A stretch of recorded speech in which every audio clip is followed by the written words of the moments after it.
నేను చదువుకోకపోయినా, భాష రాకపోయినా సినిమా సాంగత్యం నాకు భావాలు నేర్పింది. అందంగా రాయలేకపోవచ్చు, కానీ అఆలు పేరుతో ఎప్పుడో నా భావ కుసుమాల్ని మాలగా చేసుకున్నాను.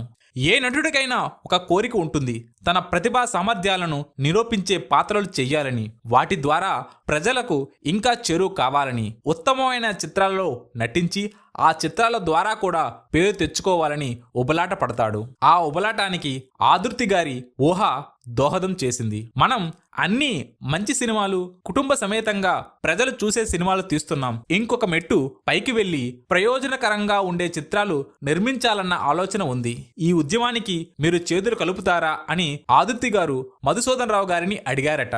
ఆయన, పెట్టుబడికి నా దగ్గర డబ్బు లేదు, ఇలాంటి చిత్రాలు తీస్తే డబ్బు కోసం ఆశపడకూడదు కదా, రిస్కే ఎక్కువగా ఉంటుంది అన్నారని ఆదుర్తి గారు నాతో చెప్పారు. సరే, నేను చేయగలుగుతాను, నటుడిగా నేను, దర్శకుడిగా మీరు ఒక మంచి పని చేస్తున్నామని తృప్తి పడదాం అన్నాను. చక్రవర్తి చిత్ర అన్న పేరుతో ప్రత్యేకమైన సంస్థను ఆరంభించాం. ఇక్కడ చక్రవర్తి అంటే నట చక్రవర్తిగా నాకు సంబంధించింది కాదు, బుద్ధిలో చక్రవర్తి లాంటివాడు అన్న ఉద్దేశంతో ఆ పేరు పెట్టాం. మేమిద్దరం డబ్బు సంపాదించుకుంటున్నాం. ఈ చిత్రాల ద్వారా ఆదాయం ఆశించాం, మరీ నష్టాలు రాకుండా చూసుకుంటాం అనుకున్నాం. మధుసూదన్ రావు గారు సంతోషించారు. తాపా అని ఒక నేపాల్ రచయిత కథ తీసుకున్నాం. తల్లిదండ్రులు పిల్లల్ని నిర్లక్ష్యం చేయడం వల్ల వచ్చే పరిణామాలు ఎలా ఉంటాయో చెప్పే కథ. అదే సుడిగుండాలు సినిమా.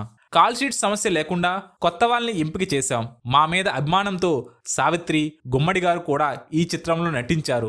ప్రతిఫలం ఆశించకుండా చేశారు. మామూలుగా ఇలాంటి సినిమాకి 10 లక్షలు ఖర్చు అవుతుంది, కానీ 8 లక్షలే అయ్యింది.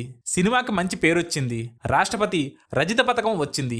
ఏమి లాభం? ఇలాంటి సినిమాలు ప్రజలకు చేరాలి కదా, అప్పుడే మన లక్ష్యం నెరవేరుతుంది. అందుకని అప్పుడు ముఖ్యమంత్రిగా ఉన్న బ్రహ్మానందరెడ్డి గారిని కలిసి ఈ సినిమాకి వినోద పన్ను తగ్గించమని, పిల్లలందరూ వచ్చి చూసేలా పిల్లలకు తక్కువ ధరలో టికెట్లు పెట్టడానికి ఆదేశించమని కోరాం. ఆయన అంతా విని కష్టం అని పెదవులు చప్పరించేశారు. మైకుల్లో ఉపన్యాసాలు చెప్పడం వేరు, నేటి బాలలే రేపటి పౌరులు అని ఉద్ఘాటించడం వేరు. సమాజం, సంఘం ప్రగతి పథంలో ముందంజు వెయ్యాలి అని బల్లగుద్ది చెప్పడం వేరు అనుకున్నాం. అంతే. సమాజానికి ఉపయోగపడుతుందని ఆశించి తీసిన సినిమాకి ప్రభుత్వం ఏమాత్రం సహకరించలేదు. తర్వాత కులాల వల్ల వచ్చే కలహాలు, ద్వేషాలు, వీటి మీద కథ ఆలోచించి మరో ప్రపంచం నిర్మించాం. కొందరు నక్సలైట్ల కథలా ఉందన్నారు, మరికొందరు బాగుందన్నారు. మొదట్లో సౌలభ్యం కోసం, సంఘం మనుగడ కోసం తెగలు ఏర్పాటు చేశారు పూర్వులు. అది అలా అలా కులాలంటూ విద్వేషాలు రగిల్చింది. శాస్త్రి, చౌదరి లాంటివన్నీ తగ్గించి సమాజ స్థాపన అనే సిద్ధాంతాన్ని ఈ చిత్రం ద్వారా చెబితే చాలామంది తల్లిదండ్రులకి నచ్చలేదు. మేమేదో విప్లవాత్మక ధోరణిలో ఉంటుందని భావిస్తే అది ఎదురు తిరిగింది.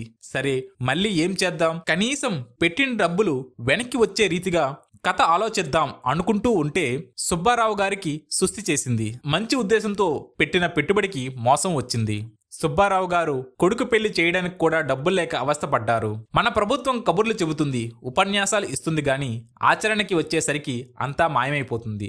సినిమాకి లాభాలు వస్తే పైసా పెట్టుబడి పెట్టని ప్రభుత్వం చీమలు పెట్టిన పుట్టలు పాములు లాక్కున్నట్లు తన వంతు ఇంత అని లాక్కుంటుంది. ఇక ఆదర్శాలు సాధ్యం కావని అర్థమైంది. అంతే, చక్రవర్తి చిత్రకు శుభం షాటు వేసేశాం. అయితే ఒక నీతిని గ్రహించాం. ఏ సినిమా అయినా తీయడం వరకే గాని మేము ఉత్తమ ఆదర్శాలతో చిత్రం తీస్తున్నాం, అవార్డులు తెచ్చే చిత్రం తీస్తున్నాం అని ప్రకటించుకోవడం పొరపాటు అని అర్థమైంది. సినిమా పరిశ్రమలో ప్రముఖ నటుడిగా మీరు విశిష్టమైన స్థానం సంపాదించుకున్నారు. ఈ పరిశ్రమలో ఇబ్బందులు, సంక్షోభం ఏర్పడుతూ ఉంటాయి. అలాంటప్పుడు మీరు కూడా బాధ్యత వహించి పరిష్కార మార్గానికి ఎలా తోడ్పడతారు అని అడుగుతూ ఉంటారు. దేశంలో కరువు కాటకాలు, ప్రకృతి సంబంధమైన నష్టాలు వచ్చినప్పుడు పరిశ్రమ తన వంతు సహకారం ఎప్పుడూ అందిస్తూనే ఉంటుంది. అలాగే సంక్షోభ సమయాల్లో నటీనటులు తోడ్పాటు ఎప్పుడూ ఉంటుంది. అయితే యూనియన్ల సమస్యలు, సమ్మెలు లాంటివి వచ్చినప్పుడు నిర్మాతల సంఘాలు, ఫెడరేషన్లు పరిష్కారాలు చూస్తాయి. నటీనటుల సహకారం కొంతవరకే ఉంటుంది గాని మొత్తం ప్రక్షాళన చేయడం అన్నది సాధ్యం కాదు. పరిశ్రమ సంక్షోభంలో ఇరుక్కుని చిత్ర నిర్మాణం కష్టసాధ్యమైన తరుణాల్లో నేను, రామారావు గారు ఒక మాట మీద నిలబడి మా పారితోషకాలు తగ్గించుకున్నాం. తక్కిన వాళ్ళు తగ్గించుకొని పనిచేశారు. కాల్ షీటు, టైం వృధా కాకుండా ప్రతి నిమిషాన్ని లెక్క వేసుకుంటూ పనిచేశాం.